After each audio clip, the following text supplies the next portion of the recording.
अतिवृष्टीने अहिल्यानगरमधील 862 किलोमीटर रस्ते उद्ध्वस्त, बंधारे 283 तर 147 पूल तुटले. मंडळी, अहिल्यानगर जिल्ह्याला सप्टेंबर महिन्याच्या शेवटच्या पंधरवड्यात पावसाने चांगले झोडपले. जिल्ह्यातील 11 तालुक्यात अतिवृष्टी झाली. या पावसाने शेतीचे नुकसान तर केलेच, परंतु यासोबतच गावागावातील रस्ते, बंधारे, नद्यांवरील पुलांचेही मोठे नुकसान झाले आहे. जिल्ह्यात तब्बल 283 बंधारे, 262 किलोमीटरचे रस्ते आणि 147 पुले अतिवृष्टीमुळे तुटली आहेत. आता या सर्व दुरुस्तीला 180 कोटी रुपये खर्च येणार आहे. जिल्ह्यात ग्रामीण भाग आणि इतर जिल्हा मार्ग असलेल्या रस्त्यांची एकूण 2531.84 किलोमीटर लांबी आहे.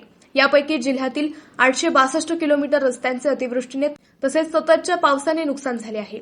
यातील अनेक रस्ते अक्षरशः वाहून गेले आहेत.